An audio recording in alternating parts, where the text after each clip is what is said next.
Welcome back to Agile Camp 2018. Hey, James. Hey, Brian. We are going strong. We just heard the keynote speaker, which was amazing. One keynote speaker. This morning's keynote speaker. Yes, we have two more. Yep. This morning's keynote speaker, Alison Levine, spoke about going to the top of the mountain. Yeah, I mean, I guess Right? that's a big deal. I mean, if you're into that kind of thing. Well, it's Mount Everest. I mean, it's just Mount Everest is all. Yeah, I don't know. I mean, I think a lot of people do that nowadays, right? I don't know as many. Not as many as you think. No? No.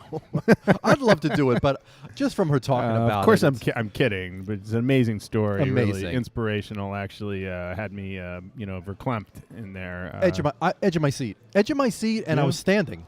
So yeah, as crazy as that is, lot of work and training goes into it, and it's amazing the endurance that people. Yeah, she said so many great things. I think the concept of of judgment, that was really something, because her story, of course, is she led the first all female expedition to Summit. Right. And then they got up there and, just a few hundred feet. I think she said, like short of the goal. Just barely. Yeah. And then, it was her that had to make the decision to come back. And she said that was a very difficult decision. And we won't give away the rest. Right, because, right. You guys got to check it out. Her story, easily to find online, which is amazing. But equally amazing is our next guest, stepping into those very large shoes. Right, and not easy to do. But we got Scott Ambler. Scott Ambler is back. We spoke to Scott last time at Agile Camp. Welcome to the show, Scott. Welcome back. Yeah, welcome back. Yeah, no, thank you. Great to be here. You're a two-time guest now. That doesn't happen very often. Most people, after the first time, they run away screaming. They just don't come back. Right. Well, it was pretty scary, but as long as my wife doesn't find out I'm a two-timer, I'm good to go here. Okay. Yeah, we wouldn't want that to happen. Scott, so is this your second time in Agile Camp? Did we catch you the first time last year? Yes, yeah. Last year's the first time here. I've actually been to a couple of the Agile camps around the... right, because it travels around the country. Yeah. Exactly. What is, why are you coming back? What are you doing here, and what makes you come back? I think a lot of it is the people. There's a lot of very interesting people having a good time. The speakers are great. Allison was awesome. I feel totally inadequate now. Yeah, me too. I feel like I got to have a little goal. Yeah, I know. It's like you climbed Everest twice. Yeah. Oh, man. I mean, she's climbed everything, right? She said she did that Adventure Grand Slam. All seven peaks. Peaks. Yeah. That's unbelievable. I mean, you have to go to all sorts. Right. Scott, what's the biggest, obviously you didn't do, I don't want to say obviously you didn't do Everest. Maybe you did, but what is the biggest thing you think you've done personally? How about this? I'll phrase it this way. What's your personal Mount Everest? Well, I climbed upstairs yesterday. That was pretty good. Scott lives at the top of the Empire State Building, so that is very impressive. That is impressive. Yeah. No, the biggest thing I've ever done, I think I've done a lot of adventure travel, although nothing like Alison's done. Oh, okay. But, I've been to Antarctica and Arctic. Really? You've been to Antarctica, really? Well, Scott, this is what we're talking about. That's pretty good. How did you get? What do you mean? How'd you get there? I did an eco cruise, and a lot of fun. Almost 20 years ago now. Wow! Right. And my understanding about Antarctica is that there only a few 100,000 or a few thousand people have ever even been there. It's probably a few 100,000 now, over the years, but only maybe 10 or 15,000 go a year. I'm not sure what the exact numbers are. So but what was it's not a lot. What was the point of you going? You want to see glaciers, northern lights, penguins? Well, be southern lights down there. Penguins are southern. Yeah, penguins. Yeah.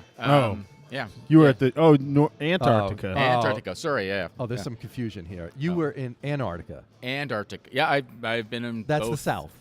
Antarctica's in the south, yes. Okay, Arctic's in the north. Yeah. And that's where the penguins are, right? And yes. Santa's in the north. Santa's in the north. That's and right. Polar bears in the north. Polar bears are in the and north. Coca-Cola brings it all together. So and it's all. Penguins are in Antarctica. Yes, they are. Okay. And they're all the way up to the Galapagos Islands, which I've also been to. Oh, really? Wow. I've swum with You've penguins. been everywhere. Yes. So That's so exciting. Just further evidence that we're leading completely inadequate, underachieving lives. Right. Scott, we got to plan a trip or something. Yeah. Not only have I swum with penguins, I've touched them, which is why I'm no longer able to become a judge. Oh. Yes. Can't join the Supreme Court anymore. Why? What are you talking about? Well, I've touched penguins, so what does that mean? It's all inappropriate. But anyways, I'm joking. You've missed it. But thanks for keeping up. Yeah. All right. Ouch! It's all timing. Yeah. We'll leave the jokes to James. Yeah. He's a professional. Yes. But Scott, Wow. I'm very impressed with your story. I love it. Yeah. That is amazing that you've been to all those places. Yeah. And you've written a book. I've written a few books. Yeah. A few books. Yes. Right. We have in front of us an Executive's Guide to Disciplined Agile, which is a book that you co-authored. Am Yes, I with correct? Mark Lyons, yeah. And we talked about that last time you were on the show. What are you working on now? We're just finishing up a book called Choose Your Wow, Choose Your Way of Working. And we'd actually hoped to have it ready for the conference and blew it. So sort of like Alison just being this close to getting to the summit, we were this close to getting it out for the conference. Yeah, I think that's kind of the same thing. You know, It's pretty much the same thing, yes. Right. Well, tell us about since we. Well, let me ask you this. Let me jump in. Because I'm working on a book myself, and I've had there's so many delays with that. What was causing the delay? Was it formatting, editing? I mean, there's so many things that go into that. Some of it's getting off my butt and doing the work. Oh, okay. Type of an issue. Right. But a lot of it is, grossly underestimating the amount of work it was. Right, absolutely. And, I'm sure you've heard that from every author, and you're living that dream yourself. Right. And changing our minds. So it's it's one of those things where you go in with a plan, and then you dive into it, and it evolves, and you get feedback. We're getting great feedback from people. Right. But the problem is we're getting great feedback from people, which we want to act on. So that also slows the process down a bit, but you end up with a better product. I was just going to say that. I think it's worth the wait. It is. To put out something and just make it a better product than to rush to market and get it out there. Yeah. Exactly. Which is agile as well, right? Yeah, it is. Yeah, we want to get the feedback. We're working in small increments, Right. And getting it out a chapter at a time, and getting great feedback as we go, and reworking things. And some of the painful stuff is actually realizing, we'll be like 20 chapters in, and then realize, oh man, we got to go back and rework 7 of those 20 chapters now, Right. based on what we just heard. So Oh, that's great. that starts to add up. Yeah. What brings you to Agile Camp? Is it the book? Is it you're promoting your book, your current book that you have? Yeah, we're promoting the current book. I'm also speaking this afternoon on Agile transformation and success factors and all that good sort of stuff. But a lot of it is just come get the word out. Give us some highlights of your talk. What are you talking to everybody about? Well, a few things. Obviously, the importance of executive sponsorship and which is buy-in from executives. Yeah, well, getting buy-in, but also getting buy-in from people who are skilled to do it. So I think a lot of organizations struggle with this agile transformation stuff for a few reasons. First, either they don't have executive buy-in to begin with, or the executives buy in, but they have very unrealistic expectations. Oh, okay. And they want to get done too fast. They're looking for an easy answer. They don't want to make the investment they need to make. This is culture change. It takes a long time. This is really a journey. It's not a transformation. So that's part of it. Part of our message is you might start out as a transformation effort, but it very quickly has to become a learning journey, and you have to become a learning organization in order to succeed. Other things, there's a lot of easy wins out there, or what appear to be easy wins. So there's some, several frameworks that make big promises that don't really come to fruition, right. Or they get misapplied in the wrong places. Is a big problem. Do you ever come across like reluctant executives?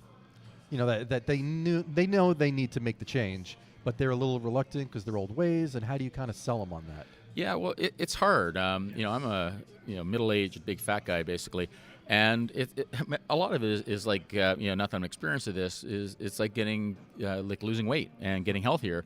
It's hard work. There's no magic diet pill. There's no just change your drop one thing from your diet and suddenly you'll be a lean mean machine. Right. You got to work at it, and you got to change your behaviors. You got to healthy choices. You got to make healthy choices. You got to continue with that. You got to work it, and it takes time. And this is basically the same thing with an agile transformation. It's going to take time, a lot of hard work, and people are reluctant to do that. It's not human nature to work hard when you can avoid it, and particularly when you've got all these people selling these easy solutions, these easy wins. It's like being on a diet and you're walking by McDonald's every single day. Right. And you're tired, and it's pretty easy to go in and buy the Big Mac deal, and you ruin your diet. And I think there's a lot of Big Mac deals out there for these agile transformations that sound great, and you really wish that's the way it would work out, but it really doesn't.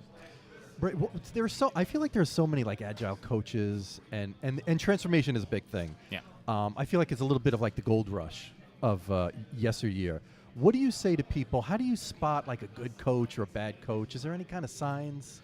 That's incredibly hard to do, Right. and particularly if you're at the beginning of all this, you don't really understand Agile to begin with. How the heck do you know how do you find a good coach? Absolutely. Right. And I like to use the analogy of if you're going to take your kid to soccer, want to teach your kid soccer, you want to get a soccer coach, you inherently know that a soccer coach should be experienced at soccer. They Right. should have played it they should have been playing it for years. Maybe they got a story to tell for how they almost made it to the big leagues and all this sort of stuff. But they've been playing it for a long, long time. They're very experienced.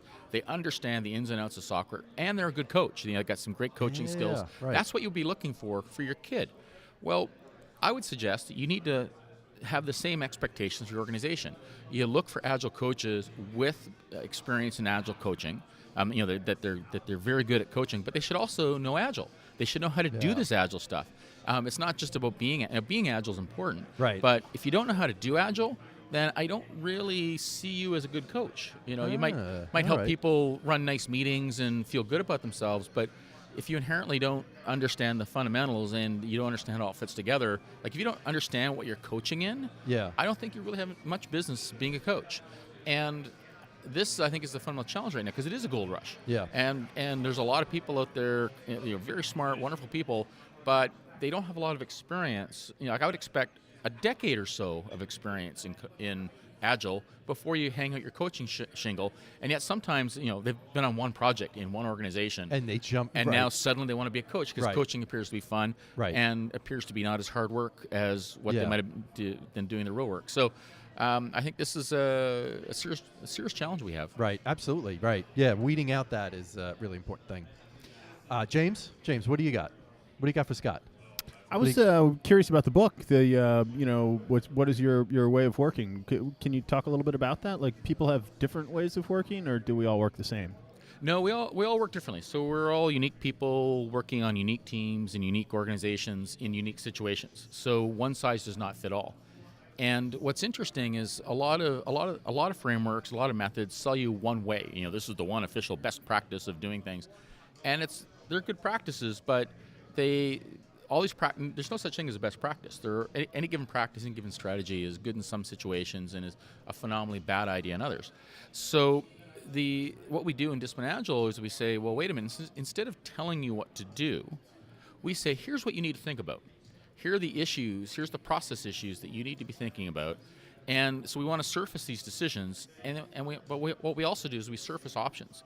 So instead of saying that a product backlog is the only way that you can manage requirements, product backlogs are one way, and here's a work item list, and here's a formal change management approach, and here's this approach and that approach. So here's several different approaches for doing this, and here's the trade-offs for each, because all of those strategies are good in some situations, not so good in others.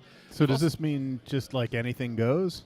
No. No. No. So that's the difference. See, so this is actually the fundamental challenge that we're facing, is that when people buying this idea that everything's unique and you got to come up with your own approach, they think, well, everything goes, right? So you go to the other extreme. And what our message is, well, no, wait a minute. Other smart people have been here before. Other smart people have figured this out and have experience, and you can leverage that expertise. You don't have to go in cold. And this, I think, is a challenge with a lot of coaches these days, is they are going in cold because they don't have the expertise. They don't have the experience in what they're coaching. So what we're doing is we're trying to up everybody's game and say, here is a knowledge base, here's a toolkit that you can use. So what we do is we say, okay, so when you want to do requirements management, here are a bunch of different, here's the issues you need to think about. Here are some options for each of these issues, and here's the trade-offs that you're making.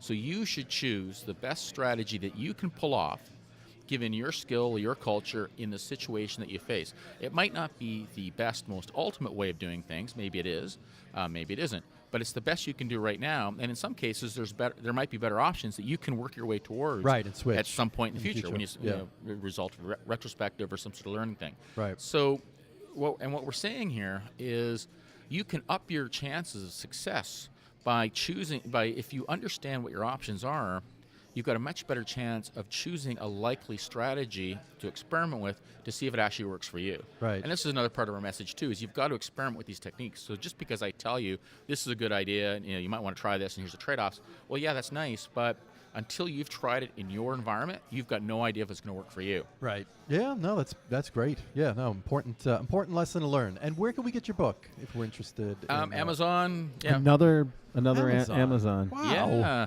This Amazon, we've heard They about this they before. sell a lot of books, I They guess. sell books, don't they? Okay. Yeah.